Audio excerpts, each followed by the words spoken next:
Good morning everyone, welcome to our channel.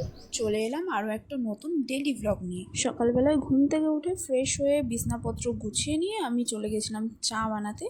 চা যেটা ছাড়া দিনের শুরুই হয় না। দেন আমি আমার ব্রেকফাস্টটা সেরে নিলাম চা আর সাথে একটা পাউরুটি দিয়ে। তারপরে চলে এসেছিলো আমার একটা পার্সেলটা হাতে পেয়ে আমি বসে পড়েছি এটা আনবক্সিং করার জন্য। আমি অর্ডার করেছিলাম মামাআর্থের টি ট্রি প্লাস জিঞ্জার অয়েলের যে শ্যাম্পুটা আছে ওটা, সাথে ওটার কন্ডিশনারটাও। দেন পার্সেল আনবক্সিং করে আমি আমার ঘরের কাজ বাজ সব গুছিয়ে রেখে রেডি হয়ে বেরিয়ে পড়েছিলাম আমার বান্ধবীর বাড়ি যাওয়ার জন্য। বান্ধবীর বাড়িতে গিয়ে আমরা চলে গেলাম পুকুরে স্নান করতে। পুকুরে স্নান করতে গিয়ে তো আমাদের সেই যে স্নান করা শুরু হলো, 1-1.5 ঘন্টা ধরে আমরা শুধু জলের মধ্যেই ঝাঁপিয়েছি।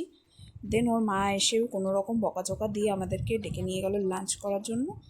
দেখো, লাঞ্চে ছিল চিকেন আর ভাত, আর এদিকে সবার খাওয়া হয়ে গেছে। তারপরে আমরা ক্লিপ নিচ্ছি, গল্প করতে করতে ভুলেই গেছিলাম। তারপর আমি চলে এসেছিলাম বাড়ি এসে সন্ধেবেলায় খেয়ে নিয়েছিলাম 1 প্যাকেট নিমকি।